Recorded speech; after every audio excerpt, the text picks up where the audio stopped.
जो दृष्टि संजय को दी थी वो दृष्टि तुमको लेनी थी, और 5 गांव की धरती तुमको धर्मराज को देनी थी।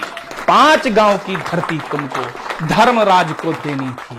मां वीणा वादनी को प्रणाम करता हूं, भारत माता की इस पवित्र माटी को प्रणाम करता हूं। आइए दोस्तों, एक कविता से आप सभी को जोड़ने का प्रयास करता हूं। यूं तो महाभारत युद्ध के अनेकों कारण रहे हैं, शायद कोई यह ना कहता कि अंधे का पुत्र अंधा। शायद कुछ प्रतिज्ञाएं ना हुई होती, शायद कुछ रचित खेल ना हुए होते, लेकिन मेरा मानना है एक मुख्य कारण और है साहब। महाभारत युद्ध का एक कारण और भी है, और वह कारण है महाराज धृतराष्ट्र का मौन। वह सिंहासन की गद्दी पर थे, वह राजा थे। उनका कर्तव्य अधिक बन जाता है जब कुल आपस में ही लड़ने के लिए, मरने के लिए कहीं आतुर हो जाए, तब एक राजा की जिम्मेदारी एक पिता के रूप में भी होती है, एक शासक के रूप में भी होती है। तब महाभारत के इस कारण को कहीं मैंने पढ़ने का प्रयास किया है। सुनिएगा, पंक्तियों में निवेदित करता हूं। हे पांडु के ज्येष्ठ सुनो, मैं मन की गांठें खोल रहा हूं। हे पांडु के ज्येष्ठ सुनो, मैं मन की गांठें खोल रहा हूं। घटित हुआ जो राज्यसभा में मन से उसको बोल रहा हूं।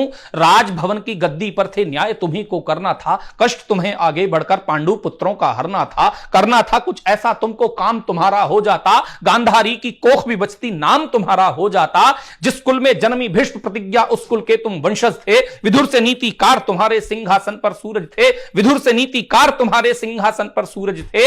हे भरत वंश के लाल सुनो, हे भरत वंश के लाल सुनो, थे आंखों से तो चल जाता।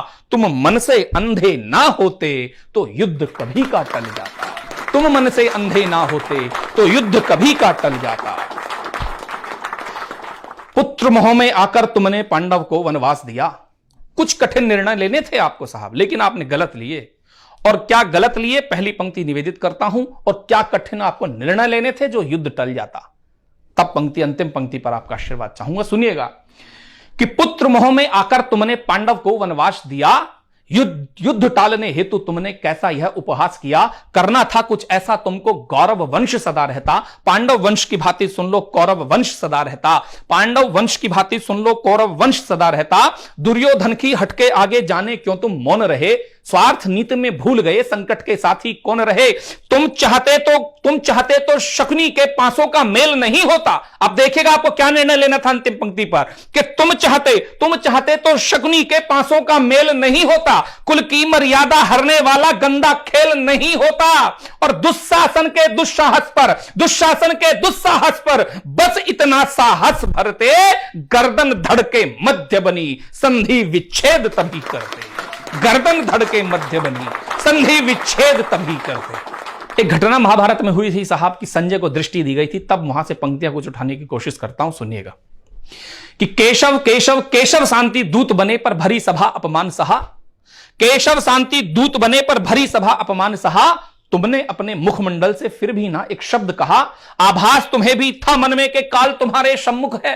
आभास तुम्हें भी था मन में के काल तुम्हारे सम्मुख है। केशव का प्रस्ताव तुम्हारे कुरुवंश का ही सुख है। दुर्योधन ने ठुकराया था प्रस्ताव, तभी तुम अड़ जाते। मन में बैठे लालच से तुम मन ही मन में लड़ जाते। दुर्योधन ने ठुकराया था प्रस्ताव, तभी तुम अड़ जाते। मन में बैठे लालच से तुम मन ही मन में लड़ जाते। तुम चाहते तो दुर्योधन की जीभ काट भी सकते थे। तुम चाहते तो दुर्योधन की जीभ काट भी सकते थे। संघर्ष कभी ना हो घर में, तुम राज बांट भी सकते थे। जो दृष्टि संजय को दी थी वो दृष्टि तुमको लेनी थी, और 5 गांव की धरती तुमको धर्मराज को देनी थी। 5 गांव की धरती तुमको धर्मराज को देनी थी। तब आपके सामने पंक्ति निवेदित कर कि तुम चाहते तो पुत्र मोह से धर्म को ऊपर रख लेते। तुम चाहते तो पुत्र मोह से धर्म को ऊपर रख लेते, केशव के मुख से निकले अमृत को तुम भी चख लेते, भरत वंश की परंपरा का तुम भी तो चारण बनते, 100 पुत्रों की हत्या का ना खुद ही तुम कारण बनते, 100 पुत्रों की हत्या का ना खुद ही तुम कारण बनते। जिनका आलिंगन करना था मन में उनसे द्वंद रखा, जानबूझकर तुमने अपना ज्ञान का चक्षु बंद रखा, जानबूझकर ज्ञान का चक्षु तुमने अपना बंद रखा, पुत्र वधू अपमान किया और भरी सभा में खड़ा किया, प्रेम भाव से ज्यादा तुमने स्वार्थ नीति को बड़ा किया, और 100 पुत्रों की मृत्यु सैया मानो स्वयं सजाई हो। अंतिम पंक्ति रखता हूं कि 100 पुत्रों की मृत्यु सैया मानो स्वयं सजाई हो, और कुरुक्षेत्र के युद्ध के राजन तुम ही उत्तरदायी हो। कुरुक्षेत्र के युद्ध के राजन तुम ही उत्तरदायी हो, तुम ही उत्तरदायी हो। बहुत बहुत